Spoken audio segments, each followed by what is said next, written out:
You're now watching Wayback Wednesday, sponsored by Flora's Glass and Mirror Company, servicing the area since 1977 with residential and commercial work.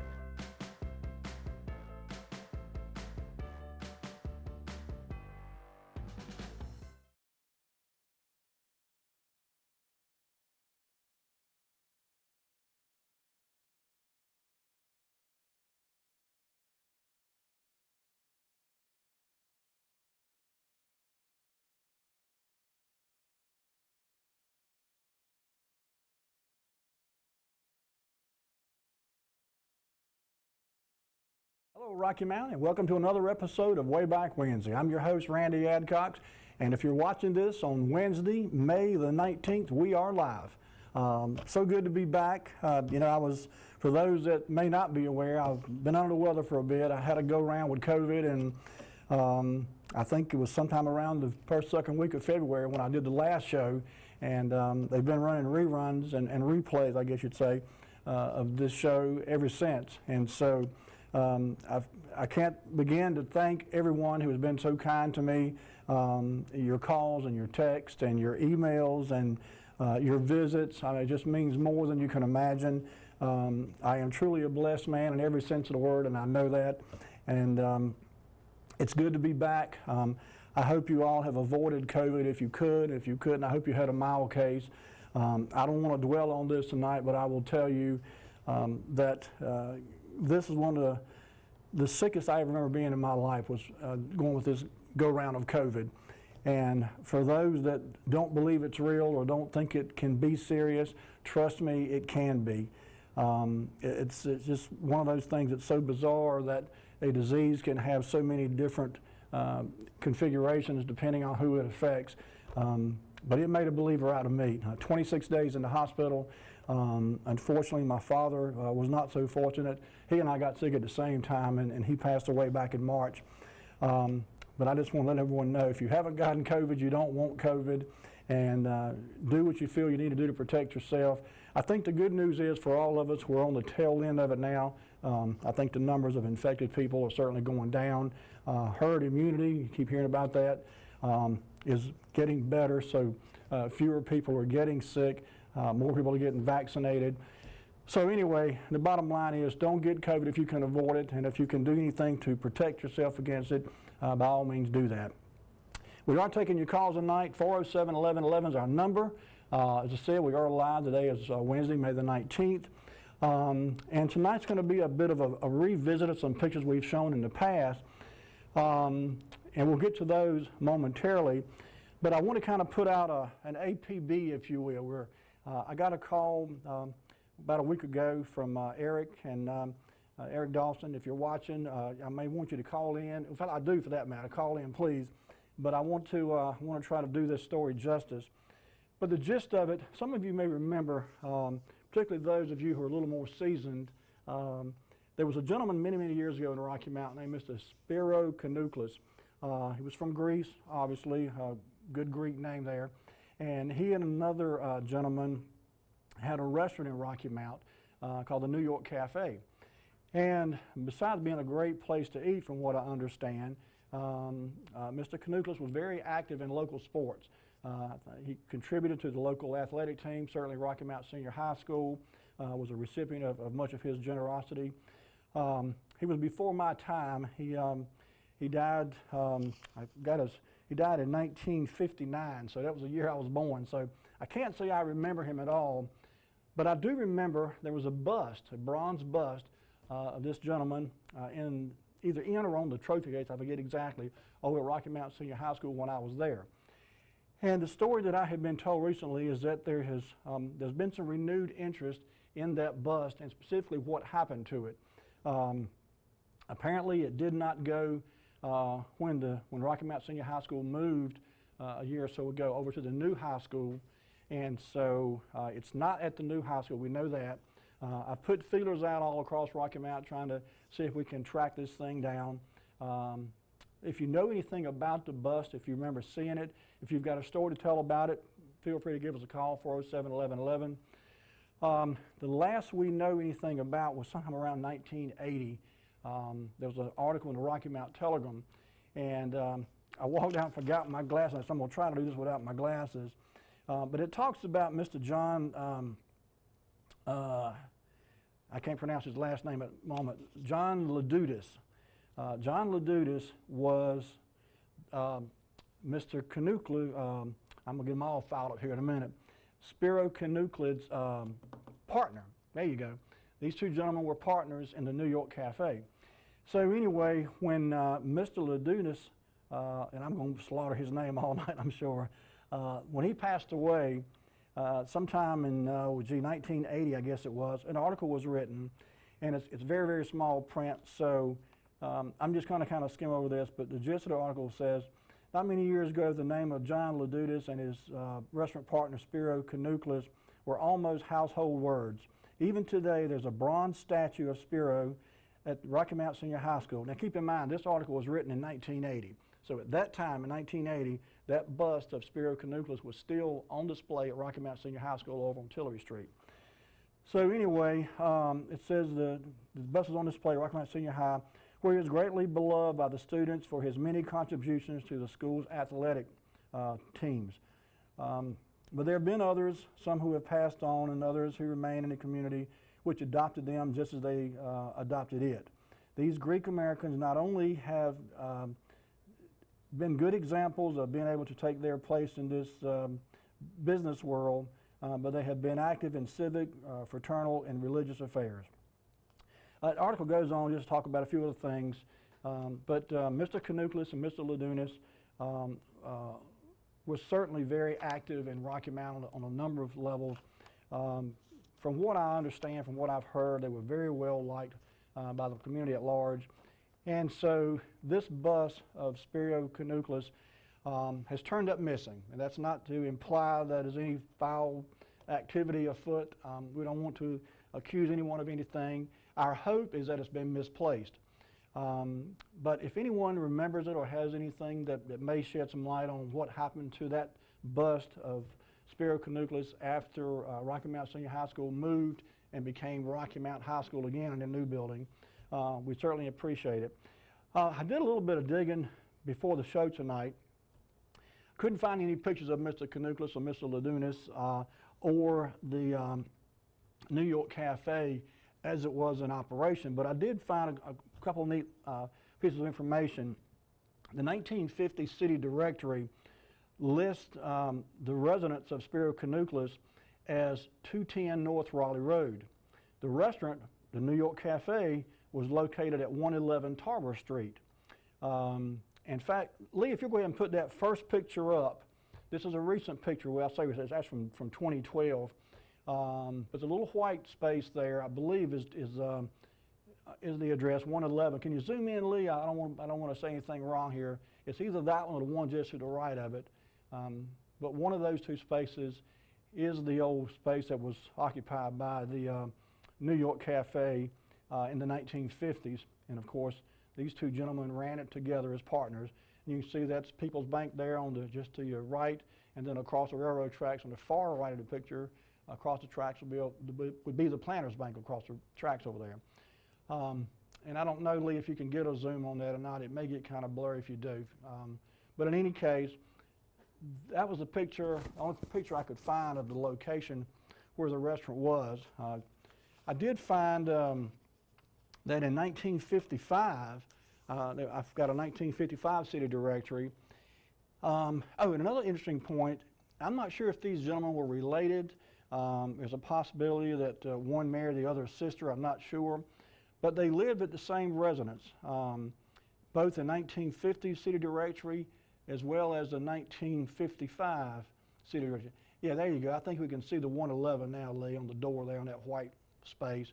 And if I'm not mistaken, I think that's the Kay Redding's old space too. I think it in later years became Kay Redding's place. But in any case, that was the New York Cafe, 111 Tarboro Street in the 1950s. And I'm not sure when they went out of business. Mr. Canucklid died in 1959. In the 1955 city directory, the restaurant was still in operation, still at this address. And ironically, by 1955, both Spiro Canucklid and John Ladutis had moved.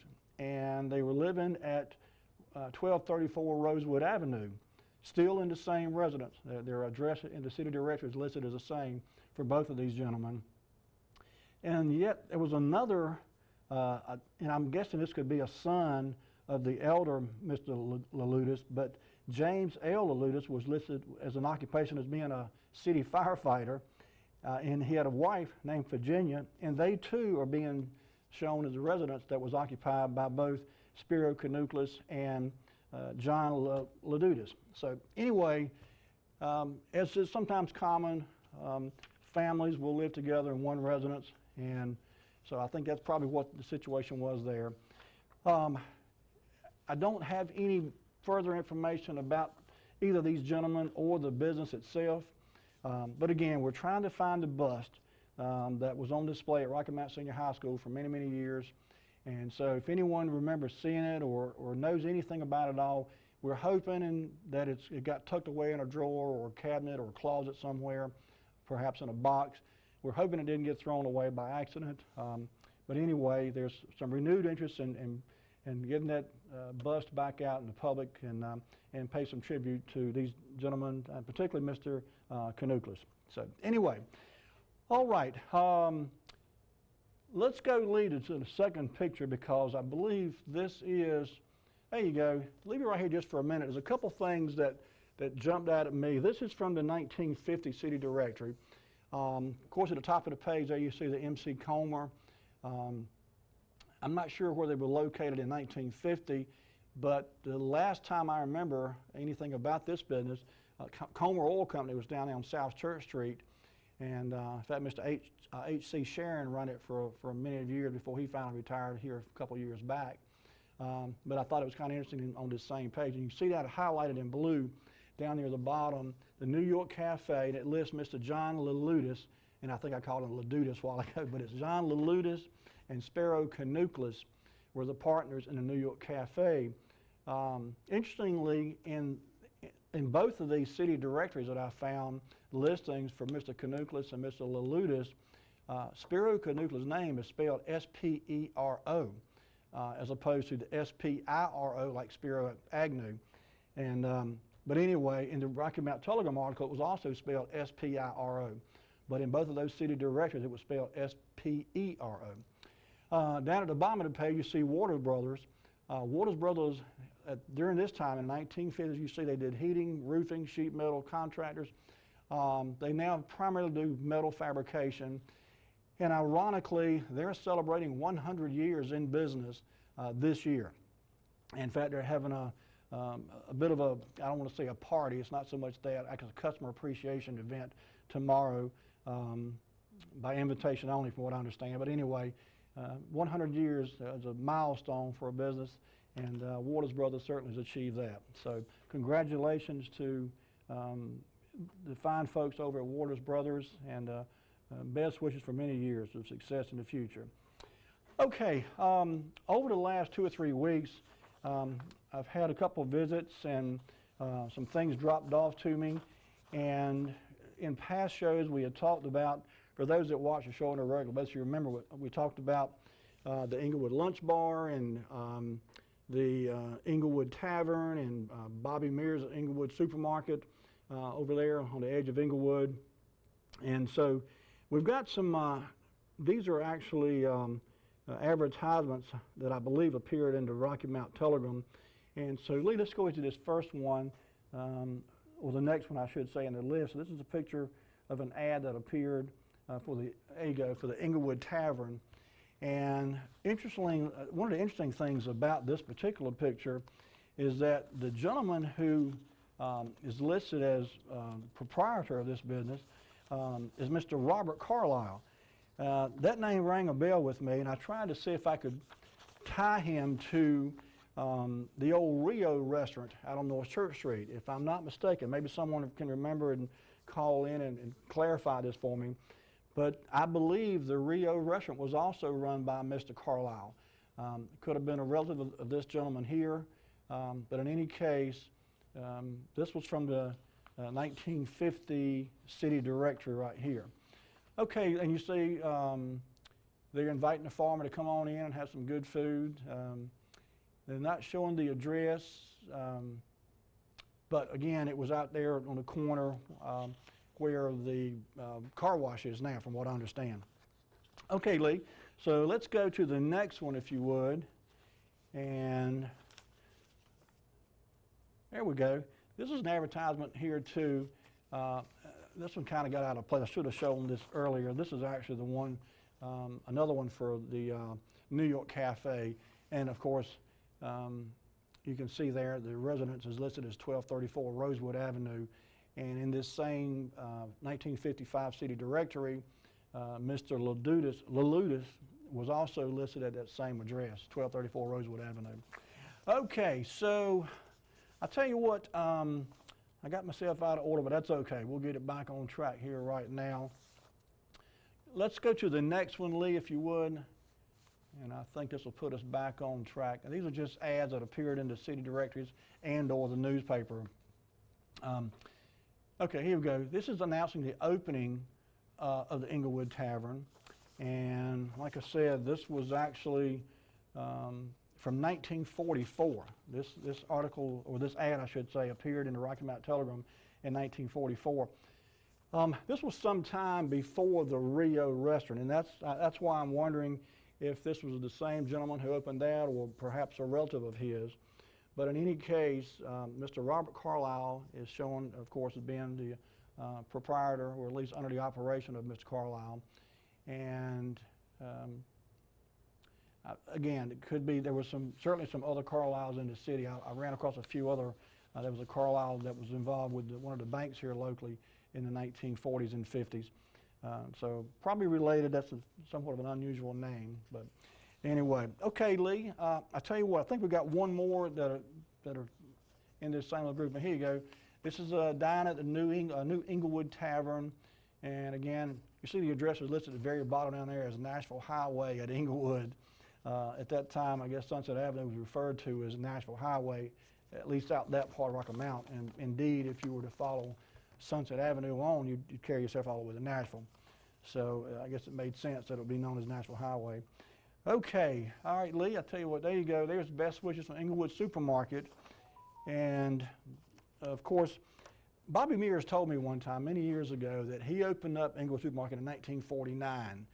Now, I'm not sure if it was the grocery store and the little hot dog stand, whatever you want to call it at that time, because you see in this ad it says Englewood Supermarket and Englewood Lunch Bar. And this was actually from 1949 also.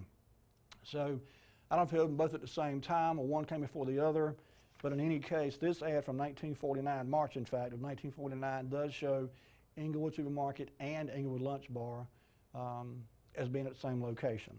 So I'll tell you what, Lee, let's bring it back to me. This is a good time to take our first commercial break. And when we come back, we're going to go back and visit some other pictures. Before I forget, on a previous show, and I've been gone for a couple, 3 months now, so if anyone knows who I'm referring to, if she's not watching, someone please call let them know. But there was a lady who called into a show, one of the last shows we did, and was telling us about, I want to say it was her father that ran or worked in a little grocery store down near the Emerson shop, South Church Street. I think they live in that general area over there.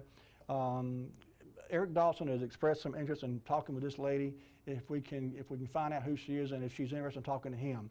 So while we're going to commercial break, be thinking about that. We'll come back and talk about that some more too.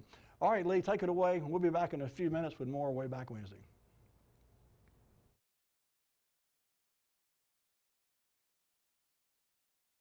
Sponsored by Flores Glass and Mirror Company.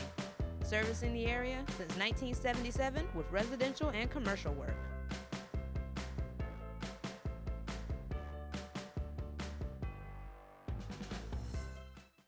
I'm Daniel Moss, owner of Cornerstone Funeral Home, and I'd like to invite you and your family to give our family an opportunity to serve you in your time of need. And we offer a full line of funeral services, everything from visitations to graveside services to cremations on site with a live crematory, as well as a banquet hall to meet the catering needs of our families that we serve. We offer catering service. We offer refreshments prior to visitations and services of our family. And we want to invite you to come and experience the difference here at Cornerstone Funeral Home.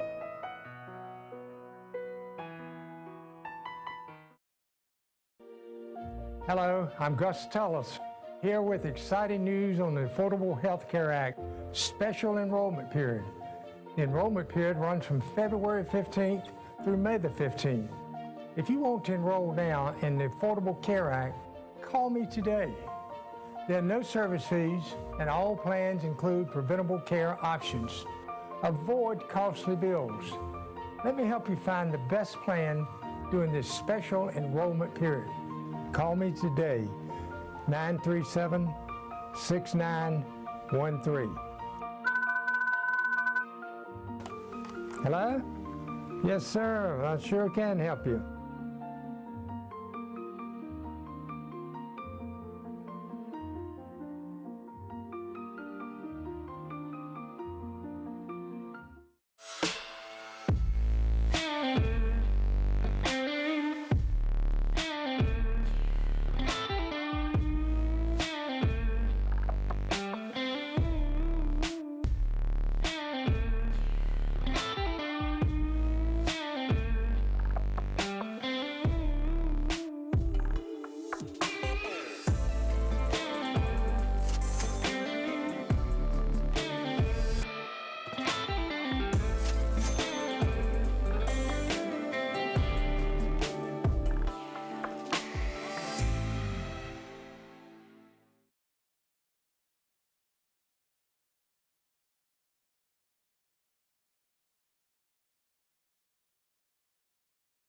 When faced with special care needs for elderly or disabled loved ones, families want compassionate, comforting care. That's Tender Touch Home Care Services' goal, providing the level of care we would expect for our own. With over 10 years of home care excellence, Tender Touch provides an array of services that keeps your loved one at home. From personal care, light housekeeping, errands, and meal preparation, to our private duty care program, which combines all of our home care offerings in one package. Tender Touch Home Care Services, where your needs are our concern. We're in our 18th year of practice at the Hammer Chiropractic Center, and we've seen over 15,000 different people in the Rocky Mount area. 40% of headaches actually come from a neck problem. Many patients come in taking multiple aspirin, over-the-counter medications and such a day, and we can get you to stop doing that and actually fix the problem so the headaches don't arise anymore. A lot of people think chiropractic hurts. It does not. Most of the people come in and they feel great when they leave. You're now watching Wayback Wednesday, sponsored by Flores Glass and Mirror Company, servicing the area since 1977 with residential and commercial work.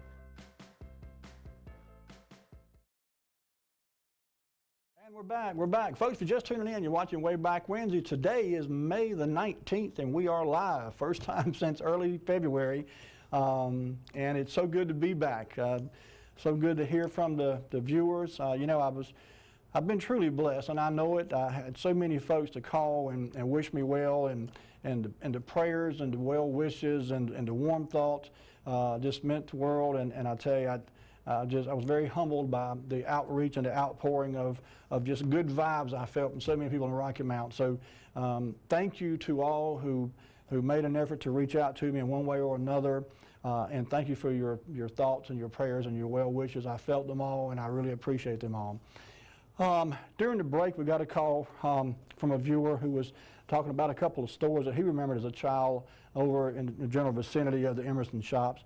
And again, before the break, we were talking about back in February, I think it may have been the last show I did before I got sick, I'm not sure. But a lady called in and she said that, if I'm not mistaken, I think she said her father ran a store down there, and she had some memories of going down that area and walking into the store and so forth. So, ma'am, if you're watching, Eric Dawson has respectfully requested an audience with you to see if maybe you could share some information with him. And so if you know what I'm talking about, or if you're that person, give us a call, 407-1111, and I'll put you in touch with Eric, and we'll go from there.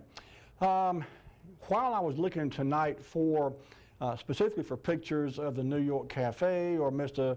Spiro Kanoulis or Mr. Laludis, I stumbled across a couple other pictures that just kind of brought a smile to my face for one reason or another. So these next 4, 5, 6 pictures really don't have anything or any theme in mind. They're just pictures that I happen to stumble across. A couple of them we've seen before, but you'll see, I think, when we start showing these, they were worth taking a second look at. So with no further ado, Lee, let's go ahead and jump back in and bring up that next picture.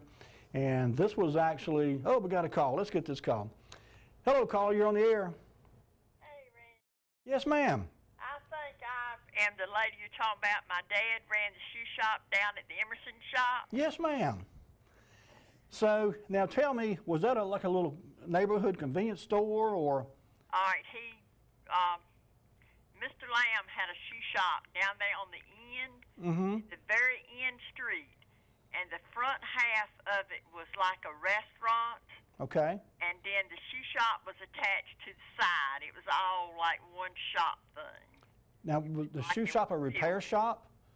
Like a, what's the people who work on shoes? Cobbler? Was it a cobbler shop? Yeah, it was just a regular shoe shop, So like Mr. Tharrington's downtown. Gotcha. Okay. And because I can remember when I went to work at Tarrytown Mall, I would go to Mr. Tharrington's shoe shop, and he would just let me sit back there in the back and watch him work on shoes. Okay. So, well, like I said, when you called in that night after the show, I think the next day, in fact, Eric Dawson called me, and he said, who was the lady who called in who was talking about the store? And I said, I don't know. He said, I'd like to talk to her if she's interested. And so if you'd be interested in talking with Eric, I think he would just like to ask you some questions about what you remember about that business and about the area and growing up in that area down there. Okay. Okay, I'll tell you what, I don't want to broadcast your name and number on the air. That just doesn't seem like a good security thing to me. But if you don't mind, can you call me back at the end of the show and I'll get your information and pass it on to Eric? Can you do that for me? That'll be fine, Randy. All right, thank you. Thank you very much. Okay, Eric, I hope you're watching. There's your contact, buddy. All righty, so as I was saying, looking for pictures tonight to share on the night show. I stumbled across these pictures, and they, for one reason or another, each one of them brought a smile on my face. So here we go, Lee. Let's go with this next one. If I'm not mistaken, I believe this is the Rocky Mount Airport. And if it's not, we'll see what is there. But go ahead, Lee, and bring it up if you would, and we'll take a look and see here. There you go, it is. And I think I remember seeing this before. I've got a bunch of pictures of the Rocky Mount Airport from the 40s, 50s, 60s. But of course, it's over on Church Street. That is Church Street on the right-hand side over there. Many of you remember Pike's Fruit Stand was somewhere in this general area over there for a number of years. And of course, you can see the runway over to the left-hand side. Down there in the foreground was a little, I don't know what you'd call it, restaurant, grill, whatever. Best hot dogs and hamburgers you could ever want to eat there. There's some planes up in the upper left-hand corner next to the runway up there that I think were probably crop dusters. In fact, like a crop duster maybe inside the hangar there. But I just have some really, really neat memories as a child of going out here on a Sunday afternoon and parking the car around a little grill there and sitting and watching the planes take off and land. That was just a treat for us kids when I was little. And so when I saw this picture today, I said, well, I've seen it before, and I know some of the viewers have seen it before too, but I'm gonna kind of chunk it up there just to bring back some old memories. And of course, you can see across Highway 301 or North Church Street out there, there's literally nothing across the road over there. It's all empty now. Of course, Hardee's was in later years built over there, in which I rode by there today, in fact, and of course, you know, the North Carolina Department of Motor Vehicles, the DMV office is over there now. So anyway, just a neat old picture. I'm guessing this is probably from the, we got a call. Let's get this call. Hello, caller, you're on the air. All right, that picture you're looking at right there of the old Rocky Mountain Airport, the building in the foreground was known as the Airport Luncheonette. There you go. The parking lot was dirt. That dark splotches that you see there, they are mud puddles, just like used to be at the Englewood Lunch Bar. Right. Yep. Well, right. It was a good time to go up there anytime. Sure was. Okay, buddy. I've never seen that picture ever before. Really? Okay. Never have. Well, if you want a copy, I've got it. I saved it, so stop by the shop next day or something, I'll get you a copy of it. The airport was managed and run by a man named Foy Pullen. He had a son that graduated from high school with me in '62. His name was Ed Pullen. Okay. All right. All right, buddy. Good to hear from you. Yes, sir. All right, take care. Well, there you go. So maybe this is not the same picture I was thinking about, because I do have more than one. I've got several, in fact, pictures of the old airport. And this was one I thought I had seen before, but perhaps I was mistaken, and this may be one that we have not showed before. So in any case, I'm glad we showed it tonight. All righty then. So this next one, Lee, go ahead to the next picture. And again, this is no particular theme or connection to anything else.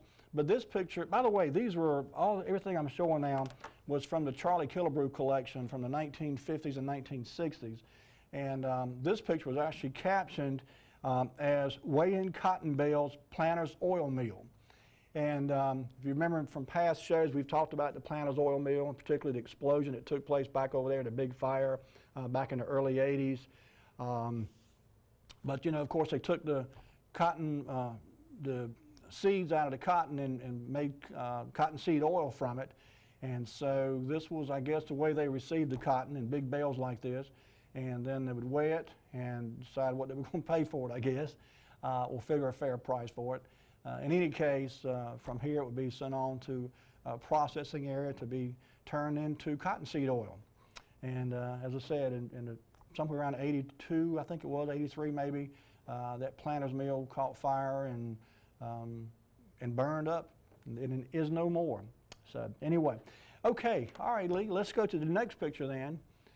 And this next picture is actually one that, again, I think I've shown this before. This is North Church Street out there before you get to the bowling alley on the left-hand side, the old Washburn Motel. When I was a kid, one of our friends from school was somehow related to the people who run the motel, and we had permission to go swimming out there. They had a pool at one time, and so we used to go swimming out there. In this picture, I can't tell if it doesn't look like a pool there right behind the sign, but it seems to me that the pool was in that general area, maybe more to the left of the picture. So I guess when this picture was taken, the pool had not been dug yet. The pool had not been installed yet. But anyway, this is the Washington Motel, and again, it's on 301 or Highway 301 Business, which is North Church Street, of course. And so, again, just made me smile when I saw this picture. Neat memories coming back from some of these pictures. Okay, not too long ago, while I was recuperating, the strawberries got ripe, and my wife every year wants me to go with her to the strawberry patch for moral support as much as anything else. So I usually take either a book to read or my phone to play on, and I sit up under the shade in an easy chair, and she goes and picks strawberries. And her favorite place in the world to pick strawberries is that strawberry patch out there at the Fisher Farm. So anyway, today again, when I was looking for pictures of either the New York Cafe or Mr. Sparrow Canucleus, I ran across a picture that I have seen before of the Watson Seed Farm. So Lee, let's go to this next picture. And this was from the 1950s, I'm thinking. I was able to zoom in a little bit, and it looked to me like it was probably, well, there you go, 1952. I see it at the bottom now. But anyway, of course, today, if I'm not mistaken, I believe Joel Bozeman has bought this property now, and it's undergoing some renovations, and I'm not sure what he's got plans for. But off to the far left of this picture, and those fields you see there now, that begins the Fisher Farm, and that's where the strawberry patch is. And I think they've still got strawberries, by the way, for those that like to go pick your own or go buy fresh strawberries. But when I saw this picture today, because we just rode by it a few weeks ago, as I said, I went out there with my wife to pick strawberries, and it didn't dawn on me at that time that I'd be seeing this picture this soon after riding right by the facility. But there's an awful lot of tobacco processing, particularly seeds, took place in this facility right here for a number of years. And so it'll be interesting to see what Mr. Bozeman does with it, assuming he is one who bought it. And I think I'm correct there. I think someone told me that he had purchased his property. But anyway, this is Watson Seed Farms out on Watson Seed Farm Road from 1952. Okay, Lee, let's go to the next picture. And this one, there you go. It's not a really good quality picture. It's a little dark. But what this is, and I'm not sure where it's located unless it's at the church, but this picture was captioned, "The Church of the Good Shepherd Bazaar Sale." And so you can see there's all kind of little household items and trinkets and some umbrellas and just baskets and lots of things that the church had to raise money, I'm assuming, for some church function. And this picture, I believe, I didn't see a date on it, but it was in a group of pictures from the 1950s and 1960s.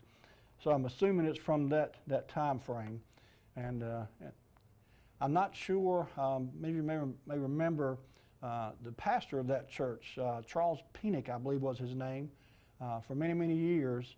And they sponsored a Little League baseball team. In fact, I think I played on it one year. But anyway, when I stumbled across this picture and saw the Church of the Good Shepherd, I had flashbacks to stand out in the hot sun playing baseball as a kid. And like I said, I went to school with his daughter, Nancy Penick. And so this, again, brought a smile to my face. So it's another trip down memory lane. Okay, Lee, but let's check this next picture out. This is one that I'd seen before. Some of you maybe recognize this lady here. She was indeed a beautiful lady. And in 1949, this was Miss North Carolina local girl, Nancy Yelverton.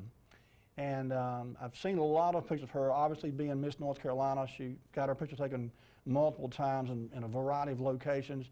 This happens to be somewhere down at the beach. Obviously, she's on the beach out there. But just an absolutely gorgeous creature she was. I can't say I ever knew the lady personally, but every picture I've ever seen of her, and I've seen quite a few from her days as Miss North Carolina, she was stunning, absolutely stunning. So, okay, Lee, bring it back to me. This is a good time to take our next commercial break. And when we come back, I mentioned at the top of the show we're going to go back and visit some pictures. And I wasn't sure the nice lady who called a few minutes ago was going to be watching tonight. I'm glad she did, and ma'am, please call back after the show so I can get your information and pass it on to Eric. But we're going to go back and revisit some pictures we did back, last year sometime, of the Emerson shops. I rode by there earlier this week, and of course most of the buildings have been torn down. There's one or two still standing. But for those that don't remember much about the Emerson shops and how big of a complex that was during its heyday, we're going to show you some pictures. And again, most of these, some of you regular viewers have probably already seen, but it's really interesting to look and see how much there was going on at that facility back when it was in full operation. Okay, Lee, take it away. We'll be back, folks, in a few minutes with more Wayback Wednesday. Don't go anywhere.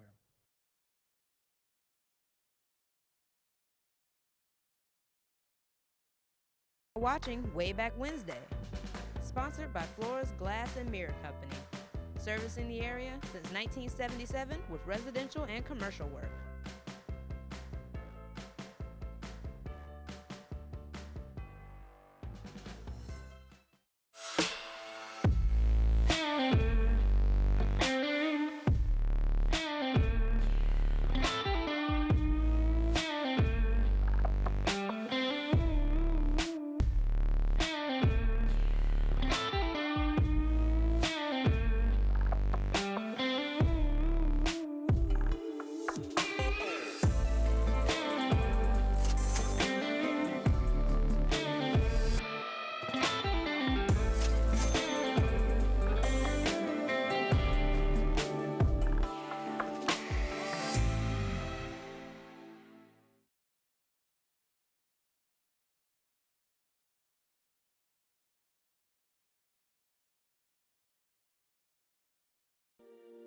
Hello, I'm Gus Tullis, here with exciting news on the Affordable Health Care Act special enrollment period. The enrollment period runs from February 15th through May the 15th. If you want to enroll now in the Affordable Care Act, call me today. There are no service fees, and all plans include preventable care options. Avoid costly bills. Let me help you find the best plan during this special enrollment period. Call me today, 937-6913. Hello? Yes, sir. I sure can help you.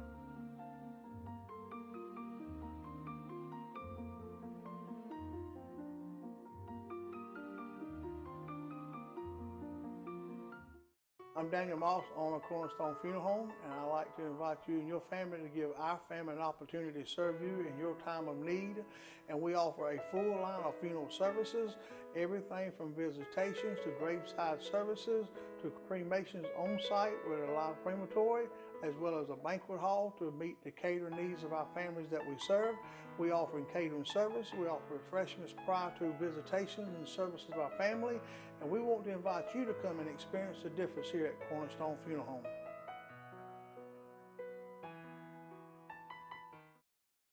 And meal preparation to our private duty care program, which combines all of our home care offerings in one package. Tender Touch Home Care Services, where your needs are our concern. We're in our 18th year of practice at the Hammer Chiropractic Center, and we've seen over 15,000 different people in the Rocky Mount area. 40% of headaches actually come from a neck problem. Many patients come in taking multiple aspirin, over-the-counter medications and such a day, and we can get you to stop doing that and actually fix the problem so the headaches don't rise anymore. A lot of people think chiropractic hurts. It does not. Most of the people come in and they feel great when they leave. You're now watching Wayback Wednesday, sponsored by Flores Glass and Mirror Company, servicing the area since 1977 with residential and commercial work.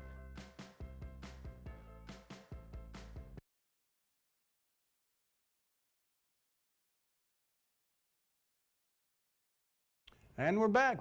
Folks, you're just tuning in. You're watching live. Today is May the 19th, 2021. I'm your host, Randy Adcock. So good to be with you tonight. Before the break, we were talking about the Emerson shops and what used to be down there and what's no longer down there.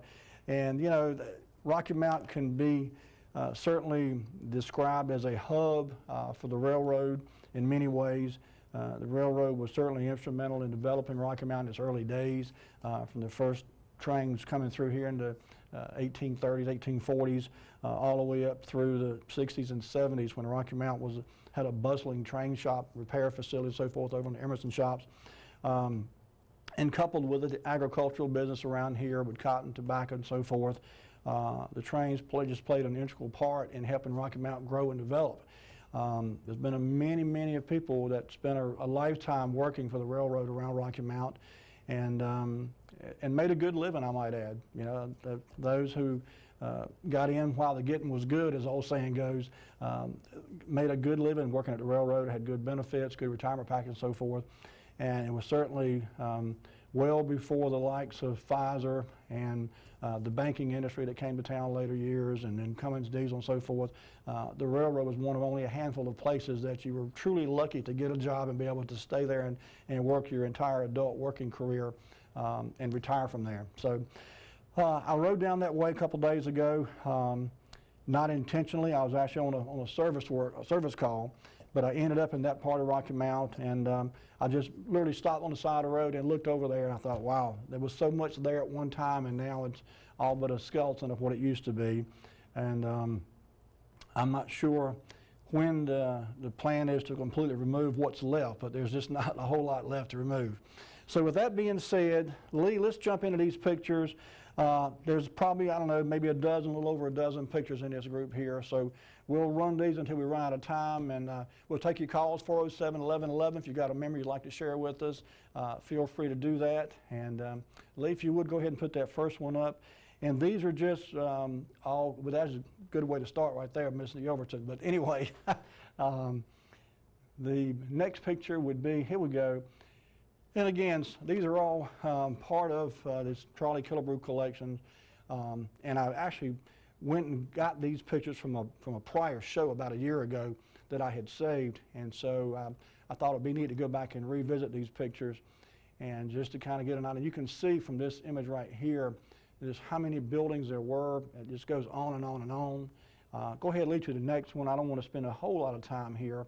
I'm going to try to get as many of these in. And you can see, I'm guessing this is probably back from the 1940s and 50s here. Most of these are, in fact. But there's just an awful lot of history in this area, and certainly very important history to the development and growth of Rocky Mount as a city and as a community too, for that matter. Okay, Lee, go ahead then to the next one. I think this next one is actually, this one was dated, and if I'm not mistaken, here we go. Yeah, this is from 1928, and you can see this was actually a picture from inside the shop. There's a gentleman working on the locomotive there, and I mean, there was just a lot of really elaborate and detailed and extensive repairs, renovations, upgrades that took place throughout this facility.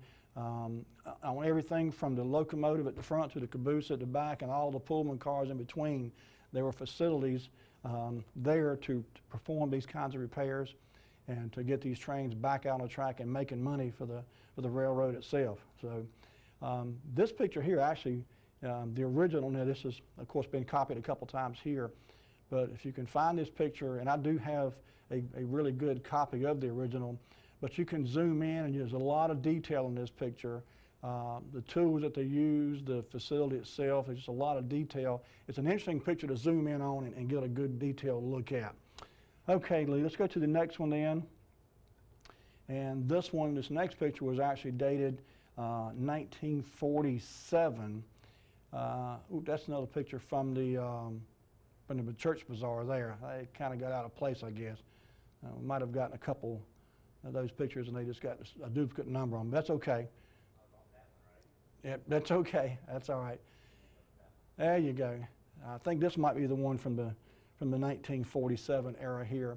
But again, you can see there's the train wheels there, and these pictures have actually, to be as old as they are, have got some really good clarity, and it's just a neat snapshot, if you will, of the working environment. This was at times dirty, grueling, difficult, hard work, but if you could deal with that, the pay was good, the benefits were good, and the railroad offered, as I said earlier, a really good benefit package for that time. You know, it certainly doesn't compare to what's available today, but in the 1940s and 50s, and even earlier than that for that matter, the railroad was a really good place to work, and those who managed to get on there and spend their career working there, for the most part, fared very well into retirement.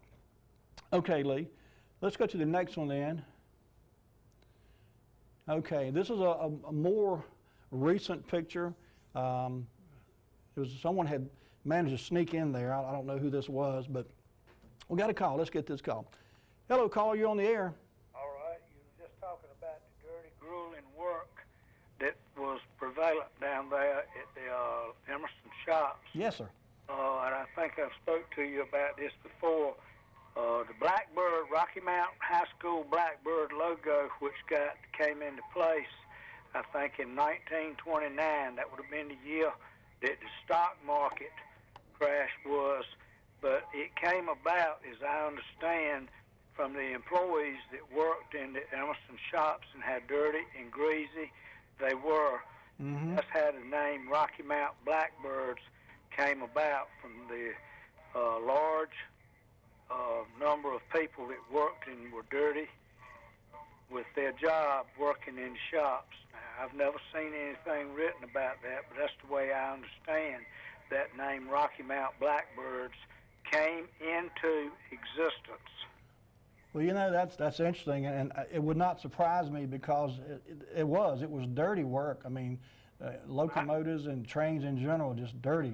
My daddy worked down there until 1953. He was born in 1920, and people used to, when the 3:30 whistle would blow, they would come through the holes in the fences around there on Arlington Street. They would come out of everywhere they were when they would leave work, and they were dirty.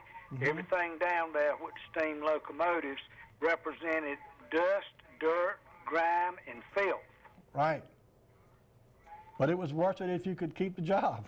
Right, and they were well-paid people, and it was just the way the world was between 1900 and 19, for to stop using the steam locomotives, basically in 1950. Mm-hmm. All right. All right, buddy. Thanks again here. All right. Yeah, you know, sometimes I think about when I look at these pictures and think about how hard these workers did have it. I mean, and it wasn't just the dirt, the grime, the grease, and the physical labor. These were pretty extreme working conditions too. I mean, these shops didn't have central heat and air conditioning, so it was brutally cold in the winter, brutally uncomfortably hot in the summertime, and it was just part of the job. You know, when you took the job, you anticipated you were going to get dirty, you anticipated you were going to be uncomfortable, and you took that and you acknowledged that and you did your job and you got your paycheck, and then you went on the next week, did it all over again. And it was tough work, and it took hardy people to do this kind of work. Okay, Lee, let's go to the next picture then, if you would. And I'm not sure that what I've got identified here is correct. It seemed like to me in a previous show, someone had identified this building as a little differently than what I had it identified as. And quite honestly, sometimes these pictures, people who post them out there on the internet, attempt to identify them, and they're not sure themselves. So on the internet, when I found this picture, it was identified as the Emerson Shops passenger car facility. That may or may not be correct. Perhaps someone who used to work there can call in and verify that for us. But there was actually 3 or 4 pictures in this grouping that were all identified as being passenger car repair facilities. And so go ahead and leave the next 2 or 3. And I think they're all basically the same image, just different angles of the same building. There you go. And from different years, obviously, because some of these are older pictures than others. Some are black and white, some are indeed in color.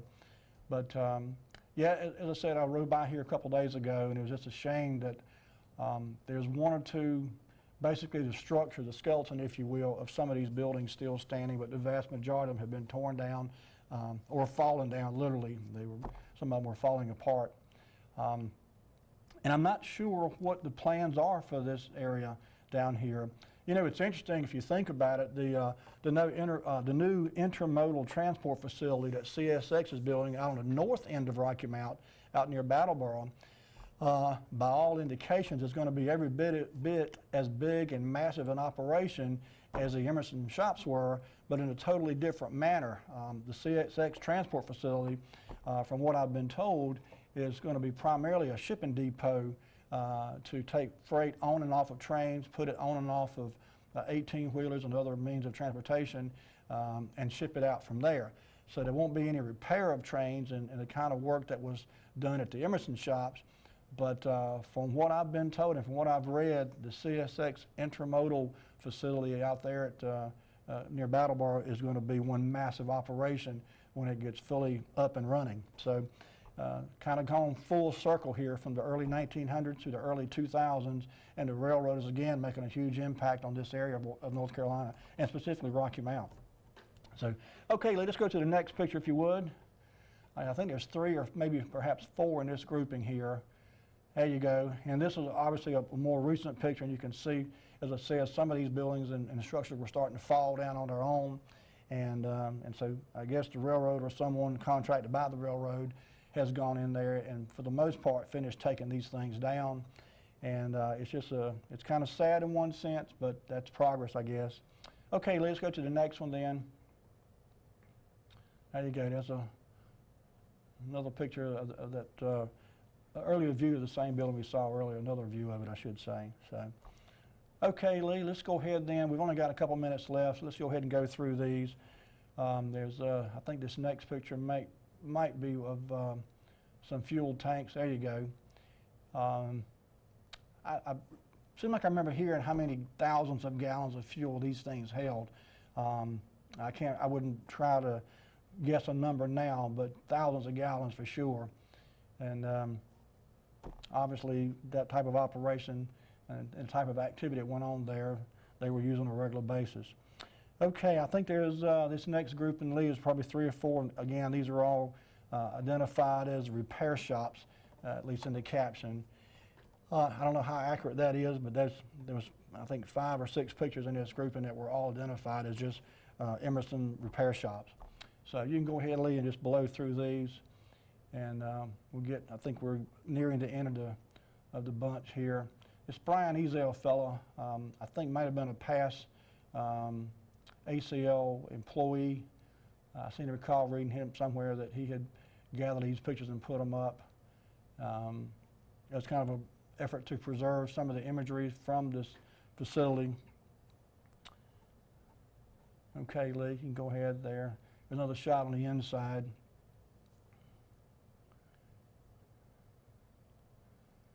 There you go. Okay. And I think there may be 1 or 2 more. Okay, there you go. We've talked about that tower in past shows, and there were a couple of them from what I gather. But anyway, this is probably from the 1970s. And there's the old ACL train station there, and the Rick's Hotel off to your right there. And of course the ACL hospital that is no longer with us, like the Rick's Hotel to us. Okay, Lee, bring it back to me. Folks, that's going to do it for us tonight. I want to again thank you all for your kind wishes. I've had a couple of calls during the break tonight, and people just wishing me well and saying how good it is to have me back, and I appreciate that more than you know. It's good to be back. And so I look forward to next week. In the meantime, take care of yourselves, have yourselves a great week, and be kind to each other, folks. We'll see you next week with more Wayback Wednesday. Good night.